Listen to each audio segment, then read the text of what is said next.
Bienvenue dans Aiguillage, je vous accueille une nouvelle fois à Lyon pour vous parler de l'état d'avancement du projet Mini World de Lyon, un projet de création de mondes miniatures directement inspiré du Miniature Wunderland de Hambourg en Allemagne. Un projet totalement inédit en France et qui fera la part belle au monde ferroviaire. Depuis quelques mois déjà, l'équipe de Mini World de Lyon communique sur son projet via Internet. Mais pour nous, tout débute avec les Journées du patrimoine, où une visite de l'ancienne usine Taz est proposée au public. C'est là que Mini World de Lyon sera construit. Dans ce numéro d'Aiguillage, je vous propose de faire connaissance avec celles et ceux qui s'apprêtent à lui donner vie en moins d'un an. Commençons par celui qui a rêvé Mini World, Richard Richarté, un entrepreneur lyonnais passionné de maquettes qui, un beau jour, tombe sur une vidéo du Miniature Wunderland et, s'assurant que rien de tel n'existe en France, décide de se lancer dans l'aventure. Il reste à convaincre des investisseurs, trouver des partenaires et un lieu. Pour ce qui est de ces 3 premières étapes, c'est fait. On a environ 1700 mètres carrés de surface, donc ça fait 96 mètres de long sur 17 mètres de large, voilà, dans lequel on va essayer de construire tout un parc d'attractions, donc avec restaurant, boutique, donc salle d'exposition, cinéma et surtout un monde miniature géant.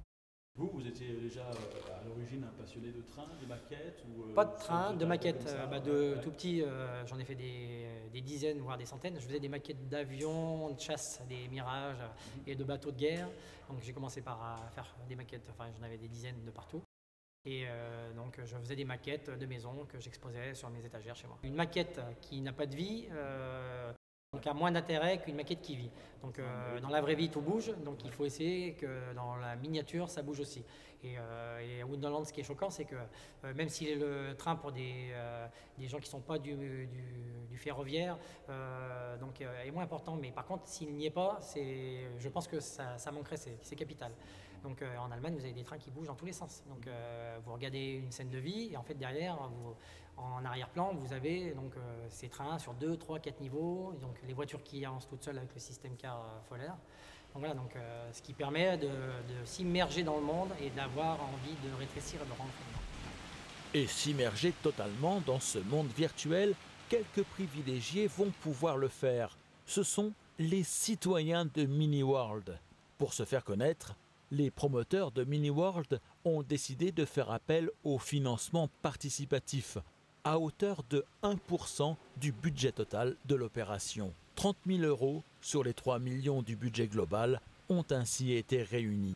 Chaque contributeur pouvait ainsi devenir propriétaire d'une partie d'un village, le village des donateurs, qui sera construit dans l'un des mondes de Mini World. Jean-Luc et sa famille ont été les premiers à souscrire. Je suivais avec impatience tous les jours et toutes les heures quand est-ce que les ventes allaient se... Et nous, on a décidé, même les enfants, d'acheter un emplacement de camping. 149 autres contributeurs suivront. Ces 150 citoyens virtuels ont déjà eu l'occasion de se rencontrer au cours d'une soirée des contributeurs telle qu'il en existera chaque année. Ils auront aussi à élire parmi eux le maire du village et disposeront d'un budget 10 centimes prélevés sur le prix des entrées. À eux de décider de la manière dont ils souhaitent disposer de cet argent, avec une nette préférence de Richard Richarté pour une action en direction des populations fragiles, enfants malades ou personnes âgées en difficulté. Si la prévision de 100 000 visiteurs la première année est bien tenue, ce sera un budget de 10 000 € qui sera ainsi réinvesti dans le monde réel. En attendant, poursuivons notre visite en compagnie du cofondateur de Mini World Lyon, Romain Granier. Les locaux sont encore bien vides, mais il nous explique comment ils seront bientôt aménagés. Là ici, on est effectivement dans la partie qui sera accueil et boutique. Suivra ensuite un espace de restauration, dont on ne sait pas encore s'il sera ouvert à tous ou uniquement aux visiteurs du parc, mais voilà, un pôle de restauration. Ensuite, un espace d'exposition. Donc on proposera certainement des expositions tournantes, pas forcément liées uniquement à la miniature. Si on a des coups de cœur pour des expositions diverses, proposera en tout cas de les mettre là. Dans cet espace exposition, il y aura aussi une zone de projection vidéo, avec des vidéos qui auront trait au train, pourquoi pas les coulisses du montage de notre monde miniature, pourquoi pas aussi de filmer des parties inaccessibles aux visiteurs, des parties de notre maquette inaccessibles. Et puis voilà, derrière cet espace exposition, eh bien, il y aura les mondes miniatures. 3 mondes dans un premier temps, la ville, la montagne et la campagne, dont l'élaboration de la maquette à l'échelle 1/10 est encore en cours. 7 décembre, c'est un grand jour pour l'équipe de Mini World Lyon et pour une partie des candidats à la construction de la maquette. 35 d'entre eux ont rendez-vous au Bats Club pour une journée de recrutement un peu particulière. Entretien, bien sûr, mais pas seulement. L'essentiel de la journée va être consacré à une mise en situation. C'est un casting qui leur est proposé. Il est 9 h, autour d'un café, les candidats découvrent le sujet imposé sur lequel ils auront la journée pour travailler. Il s'agit de réaliser un diorama représentant une petite gare de campagne. L'emplacement des voies est imposé, ainsi que la présence d'une entrée de tunnel, d'un bout de quai, d'un muret et d'une montagne. Chaque candidat dispose qui plus est d'un bâtiment à monter et à patiner, d'une dizaine de personnages et de 2 voitures à placer sur leur module. Quelques outils sont fournis, d'autres fournitures sont présentes dans un magasin installé juste à côté des postes de travail. Le Bats Club a servi de base de travail à l'équipe de Mini World Lyon, en attendant de pouvoir disposer de leurs locaux définitifs. En fait, on a signé le bail il y a très peu de temps, il y a 3 semaines. Donc on est en train de réaliser l'atelier de 220 mètres carrés qui sera prêt pas avant la fin de l'année. Comme on avait le casting donc de recrutement des maquettistes, et là on est hébergé par un passionné de modéliste en fait, qui est gérant d'un club de badminton squash et qui nous a permis de pouvoir faire le casting dans son club. Donc là on a investi en fait les terrains de squash donc, pour faire donc notre recrutement. Voilà. Je pratique depuis jeune parce que j'ai eu la chance quand j'étais gamin, j'étais ado, j'habitais à Cherbourg et j'avais 2 voies ferrées qui passaient, on avait une cité qui était entre 2 voies ferrées et c'était l'époque des locaux vapeur. Et c'est les trains qui allaient directement à l'Arsenal de Cherbourg, donc je les voyais passer toute la journée et c'est comme ça que j'ai eu... donc j'ai beaucoup pratiqué le N à l'échelle N et puis malheureusement en vieillissant on voit de moins en moins, donc les détails en N c'est très difficile, donc je suis revenu au HO et je fais plutôt des dioramas. Et puis il y a 4 ans, j'ai découvert Hambourg, bien entendu. Je faisais un circuit, passais par Amsterdam, Hambourg, je montais au Danemark. Et puis je me suis dit, tiens, qu'est-ce qu'il y a à voir à Hambourg? Et je suis tombé sur ça. Et depuis, je suis retourné 3 fois là-bas. Oh, ouais. J'essaie d'y aller au moins 1 fois par an. Et puis entre-temps, j'ai croisé Richard, qui était client ici chez moi, qui joue au badminton. Et puis un jour, il vient me voir et il me dit, ce serait pas à vendre ici? Je lui dis, pourquoi tu veux faire du badminton aussi? Si t'as un gros chèque, c'est pas un problème. Il dit non, je vais faire un truc de monde miniature. Je lui dis, quoi de monde miniature? Oui, avec des trains et tout. Je dis, je suis passionné de ça. Voilà. Et depuis, ça fait 2 ans que je l'ai vu, on a évolué on s'est retrouvé au salon de la maquette à Paris, etc. Et puis je lui ai dit, écoute, moi, je ne peux pas laisser tomber le commerce que j'ai ici, mais par contre, j'intègre le projet avec plaisir. Donc j'ai un rôle de consultant ou de conseiller si tu veux, mais je veux pratiquer avec eux tous les après-midi. L'objectif de ce casting, organisé en 2 journées, est de recruter, en plus des spécialistes de l'électronique ou de l'informatique, qui l'ont déjà été par ailleurs, une dizaine de maquettistes qui ont été sélectionnés dans un premier temps sur dossier. La campagne de recrutement, on l'avait lancée il y a déjà plusieurs mois, hein, à partir du mois d'avril. Quand on a fait le premier clip, on avait déjà lancé la campagne de recrutement. Donc depuis avril, donc on a récupéré environ 55 candidatures et pour immédiatement, enfin à partir de début d'année prochaine, récupérer 10 candidats. Donc, et après, en fonction des besoins, on va prendre dans la liste un peu des candidats qu'on aura classés par ordre, selon certains critères. On va pouvoir piocher et si on s'agrandit, donc prendre encore plus de personnes. Ils ont un travail imposé, donc ils ont une plaque avec un petit plan dans lequel ils sont obligés de nous faire une pose de rail, un bout de tunnel, une petite montagne. Donc pose d'un quai, ils ont des maisons à monter qui doivent patiner. Et après, il y a une petite partie imposée qui est la pose des rails sur le plan et la montagne. Et le reste, c'est à eux justement de faire preuve de créativité, d'imagination. Parce qu'on a besoin aussi que les gens nous montrent ce qu'ils sont capables de créer. D'autres membres de l'équipe de Mini World de Lyon ont rejoint le projet il y a quelques semaines déjà. C'est le cas de Jean-Marc Arté, le directeur technique, chef d'orchestre de ces journées de casting. J'ai rejoint l'équipe courant novembre. Ouais.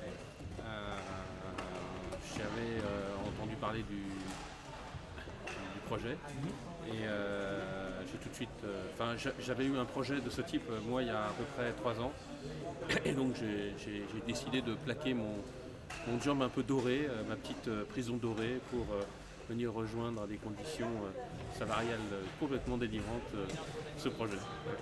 On a à peu près une centaine de dossiers qui nous sont arrivés, une présélection d'une 50aine de personnes et on va avoir une dizaine de personnes qui vont rejoindre l'équipe. Sachant qu'on a probablement d'autres personnes qui vont nous rejoindre, plutôt dans le cadre, je dirais, de bénévoles, soit des gens d'associations de modélistes, soit des gens totalement personnels qui, par la folie de ce projet, ont décidé d'y participer d'une manière ou d'une autre. Et parmi les associations, il y a l'opérateur historique, l'AMFL, l'association des modélistes ferroviaires du Lyonnais. Un des initiateurs du projet est venu nous rencontrer lors de la bourse annuelle en février 2013 et nous a présenté le projet. L'ensemble du bureau en a discuté, a pensé que c'était quelque chose d'intéressant. D'abord, ça se situe sur la région lyonnaise. 2, c'est tout à fait dans notre domaine de prédilection, le modélisme ferroviaire. Même s'ils ne font pas que du modélisme ferroviaire, c'est la création d'un monde, mais qui est axé autour du ferroviaire. Donc, on a laissé mûrir un peu. Lors de l'Assemblée générale, ce même membre est venu présenter le projet. Et le bureau, à la suite de cette présentation et des discussions avec les membres, a décidé de s'associer. Alors quand on parle d'associer, c'est au terme financier. Donc l'AMFL a pris une participation dans le capital de départ de la Mini World, qui était symbolique, bien sûr, par rapport aux autres donateurs du projet. Mais en deuxième lieu, il y a une partie financière et il y a une partie expertise. Donc la partie expertise, c'est sous la forme de prestations, ce qu'on dirait intellectuelles, comme l'exemple très concret aujourd'hui, des membres de l'association font partie du jury de sélection des candidats à Mini World, puisqu'ils ont une approche modéliste, ils ont déjà de la pratique, ils savent ce que Mini World attend des futurs embauchés. Donc ils font partie soit du jury, soit de l'intendance, puisqu'il faut alimenter les différents stands en matière et donner des conseils aussi. Donc ça, c'est par exemple pour aujourd'hui. Sinon, c'est une aide logistique, soit en termes humains, soit en termes de matériaux. On a fait un projet, par exemple, également dans notre local, un proto d'une superstructure de base de Mini World pour choisir les matériaux, du bois, du fer ou autre. Et puis d'autres prestations. Un de nos membres qui est d'origine allemande va aller avec l'équipe de Mini World rencontrer des entreprises qui travaillent dans le monde de la maquette en Allemagne. Donc voilà, sur ce domaine-là que la MFL participe actuellement. Et il se peut que dans les mois à venir, on aidera sur des prestations ponctuelles comme justement la construction de modules ou l'aide à la construction, au montage de l'atelier qui se fera dans le bâtiment de Mini World. Une autre figure locale du modélisme a également été sollicitée pour s'impliquer dans le projet et en favoriser l'avancée rapide. Il s'agit de Patrick Kroll, le créateur du musée du train de Châtillon-sur-Chalaronne. Richard, un des premiers à vouloir créer ce monde miniature, est venu me voir à Châtillon-sur-Chalaronne et ayant vu mon réseau et étant passionné bien entendu de miniature aussi, il m'a sollicité pour que j'accompagne le projet. Donc je serai responsable du côté esthétique de la maquette, ce qui est quand même très important évidemment par rapport tout ça par rapport à ce qu'il a vu à Châtillon. On est bien en phase avec les dirigeants de Mini-World, c'est-à-dire ce qu'on veut faire surtout, c'est tout un spectacle en miniature où le train est bien entendu partie prenante, mais n'est pas le jet majeur. Il y a toute la vie qui est autour. Hein. Donc voilà, nous ce qu'on souhaite, c'est que la maquette soit la plus vivante possible et la plus réaliste possible. Les choses ne sont pas encore totalement fixées à l'heure de la publication de ce reportage, mais il semble acquis que Patrick Kroll rejoindra à plein temps le projet Mini-World de Lyon, ce qui induira à très court terme la fermeture du musée de Châtillon-sur-Chalaronne, dont une partie au moins de la maquette pourrait reprendre vie à Mini-World, ce qui finalement n'a pas l'air de déplaire à son créateur. J'étais parti à Châtillon pour prendre une semi-retraite et de faire les choses qui me font plaisir, parce qu'on n'a pas l'impression de travailler dans la miniature, hein, c'est pas pareil, c'est une passion. Là, je vais peut-être faire le chemin inverse pour revenir sur Lyon et me remettre à travailler comme un gamin de 40 ans. Voilà, bon, mais ceci étant, c'est un choix. Moi, ça me rebute pas parce que c'est toujours bon d'avoir un projet collectif, de repartir, parce que vous savez, quand vous passez vos journées, et maintenant ma maquette est bien aboutie à Châtillon, je suis pratiquement tout seul, je suis en face des halles, c'est bien calme, bien tout ce qu'on veut, c'est sympathique, mais quelquefois j'ai envie de voir du monde aussi, ouais. Et ça me déplaît pas de repartir dans un projet collectif avec une bande de jeunes qui en veulent. Et puis voilà, qui motive. La deuxième journée de casting est sur le point de s'achever. Pour les candidats, les fortunes sont diverses. Celui-ci semble se faire peu d'illusions sur ses chances en faisant écrire à un tagger « Mini-World m'a viré ». Quoi qu'il en soit, à la fin de la journée, les candidats sont finalement certainement beaucoup plus détendus que Richard Richarté, qui s'attend quant à lui à une troisième mi-temps difficile. En fait, très inquiet parce qu'on a déjà fait un petit débriefing de la dernière séance du 7 décembre et chacun a essayé de défendre un peu son candidat préféré. Enfin, donc ça a été assez houleux, on était obligé de voter, donc on en a gardé quelques-uns et on en a mis en réserve en attendant le casting qu'il y avait aujourd'hui. Et quand on voit le niveau du casting d'aujourd'hui, je pense que le débriefing de lundi qui arrive va être très compliqué. Et puis, donc, où chacun va vouloir défendre son poulain pour telle et telle raison. Et là, oui, ça va être des grosses discussions et on va sûrement être amené à voter parce qu'on ne sera pas tous d'accord. Ouais. Prochain rendez-vous, du coup à l'usine TAS. Normalement, l'atelier se termine à la fin de la semaine. Donc, on devrait emménager début janvier, je crois le 6 janvier, donc, dans l'usine TAS, dans l'atelier. Et à partir de ce moment-là, les premiers maquettistes vont arriver. On va commencer à faire la menuiserie début janvier. Ouais. Enfin, voici quelques images que je ne pouvais pas vous révéler plus tôt pour ne pas influencer les candidats. Pour valider la faisabilité du test, Patrick Kroll s'est lui-même prêté au jeu de la construction de ce module. Et voici ce qu'il propose en guise de corrigé, tout en assurant que le jury saura être indulgent, car il lui a fallu une dizaine d'heures pour le terminer, là où les candidats ne disposaient que de 8 heures. Quoi qu'il en soit, les dés sont jetés et l'aventure Mini-World Lyon ne fait que commencer. On a souvent dit que c'est un projet fou. C'est vrai, hein, et Richard est un peu fou, mais c'est un fou qu'on a envie de suivre. Voilà. C'est quelqu'un qui a 1000 idées à la minute, la tête sur les épaules, et c'est quelqu'un de passionné. Et moi j'aime bien les gens qui sont passionnés, parce que moi j'ai été entrepreneur plusieurs fois, et si on n'est pas un peu fou aussi quand on entreprend un projet, on reste fonctionnaire ou on aime prendre des risques. Eh bien, le risque et les paris sont pris. L'équipe de Mini-World dispose de moins d'1 an maintenant pour mener à bien son projet et ouvrir, comme promis, les portes de ses 3 premiers mondes lors de la Fête des Lumières 2014.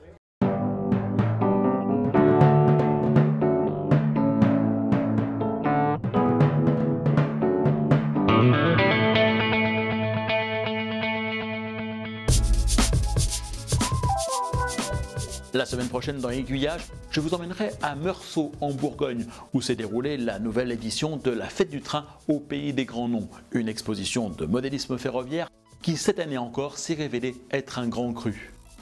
Pas encore abonné à la chaîne YouTube d'Aiguillage? N'hésitez pas à le faire, chaque semaine Aiguillage c'est un reportage, modélisme ou patrimoine ferroviaire. Si vous êtes sur Facebook, pensez à aimer, faire aimer et partager sa page.